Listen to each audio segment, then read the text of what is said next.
2 days முன்னாடி உங்களுக்கு விதை நடலாம் வாங்கன்னு ஒரு வீடியோ போட்டிருந்தேன். அதில் போட்ட குத்து பீன்ஸ் எல்லாம் வந்துருச்சு. ஓரளவுக்கு வெளியில் வர ஆரம்பிச்சிட்டாங்க எல்லாருமே. இங்கே ஒருத்தர் இருக்கான் பாருங்க.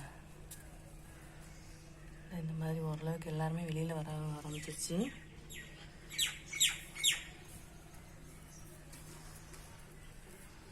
முளைச்சிட்டாங்க.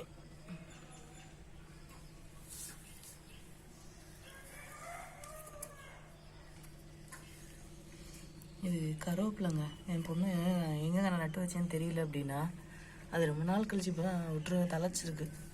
லைட்டாக வந்திருக்கு. இந்த பார்த்திங்களா கருவேப்பிலை. அரைக்கீரை சரி தண்டு கீரைங்க போட்டேன்னு அதுவும் வெளியே வரல.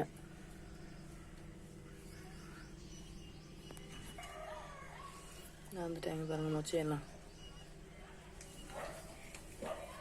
ஓரளவுக்கு எல்லாம் வெளியில் வந்துட்டாங்க. இதில் எத்தனை சரியாக வருதுன்னு தெரியல. இந்த செடியை பற்றி சொல்லி ஆகணும்.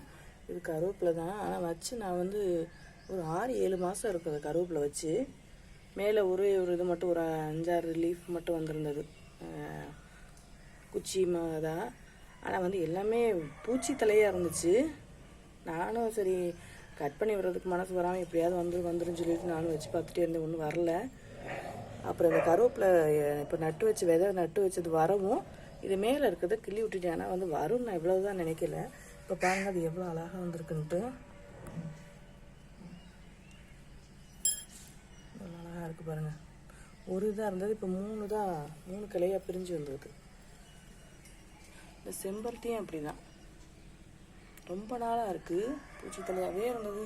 ஆனால் காயாமல் அதனால் நானும் விட்டுட்டேன். ஆனால் இப்போ பரவாயில்ல, தலை கொஞ்சம் வருது. எல்லாம் கொஞ்சம் பொறுமையாக தான் பார்க்கணும் போல இருக்குது. செடி வளர்ப்பதற்கு பொறுமை தேவை. நாங்கள் அவரையெல்லாம் எப்படி இருக்காங்கன்னு பார்த்துருவோம். 2 நாளைக்கு முன்னாடி மருந்து அடித்தேன்னு சொன்னேன். அதை அடித்து ரொம்ப சங்கட்டமாக போச்சுங்க. கொஞ்ச நேரத்தில் எல்லா எருமையுமே கீழே வந்து செத்துட்டாங்க. ரொம்ப சங்கட்டமாக போச்சு எனக்கு. ஒரு எருமை மேலே தெளித்து தான் பார்த்தேன் நான்.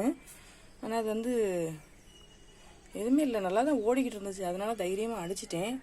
அடிச்சுட்டு ஒரு 1/4 மணி நேரம் கழிச்சு பார்க்குறேன். எப்பயுமே இந்த அவரைக்கு கீழே எறும்பு ஓடிக்கிட்டே இருப்பாங்க. என்னடா ஒருத்தரையுமே காணோம் அப்படின்னு பார்த்தா ஃபுல்லாக எல்லாருமே கீழே வந்துட்டாங்க. ரொம்ப சங்கட்டமாக போச்சு எனக்கு. மேக்ஸிமம் யாரையும் கொல்லக்கூடாதுன்னு நினைக்கிறேன் நான். ஆனால் இப்போ எறும்பு எதுவும் இல்லை. இருந்தாலும் அதிலலாம் எவ்வளோ எறும்பு இருந்தது. இப்போ எருத்துமே இல்லை. மருந்து அடித்தா எப்படி வருவாங்க. நான் விரட்டணும்னு நினச்சேன். கடைசியில் பார்த்தா அது அவங்களுக்கு கொல்றதாகி போச்சு. பாவம். ரொம்ப சங்கடமாக போச்சு. முடிஞ்ச வரைக்கும் இனிமேல் ஆர்கானிக்காக தாங்க பார்க்கணும். ஏற்கனவே நான் வெறும் சோப்புத்தூள் லிக்விடும் தண்ணியும் மட்டும் தான் நான் அதில் வச்சு விரட்டிக்கிட்டே இருந்தேன். ஆனால் நிறைய வர ஆரம்பிச்சிட்டாங்க. இந்த தடவை நிறையா வந்துருச்சு பாருங்க. அவரையெல்லாம் பழுக்க ஆரம்பிச்சிருச்சு. பூரா விதை வச்சிருச்சு. ஒரு வாரமாக பறிக்கலை. அளவாக தான் இருந்தது. அதனால் பறிக்காமல் விட்டுருந்தேன். பூரா விதை வச்சிருச்சு.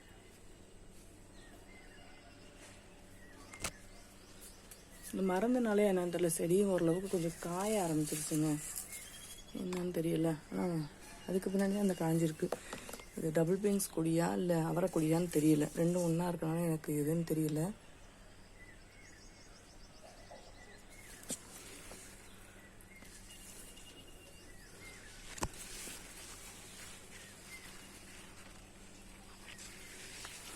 அது வீடியோ எடுத்துட்டேன். நான் ரொம்ப பெருமையாக எடுத்துட்டேன் அந்த வீடியோவை. மருந்து போடும்போது மேக்ஸிமம் முடிஞ்ச வரைக்கும் மருந்து எல்லோரும் தவிர்த்துருங்க. அவங்க அது என்ன செய்யும், அது ஏதோ சாப்பாட்டுக்கு வந்து வெயிலுக்கு வந்து ஏறி உட்காருது. ஒன்றுட்டு ரொம்ப சங்கட்டமாக இருந்தது. ட்ரை பண்ணி பார்த்துட்டு தான் போட்டேன். அது ஒரு நேரம் தெளிச்சு அதனால தான் ஓடிட்டு இருந்தது.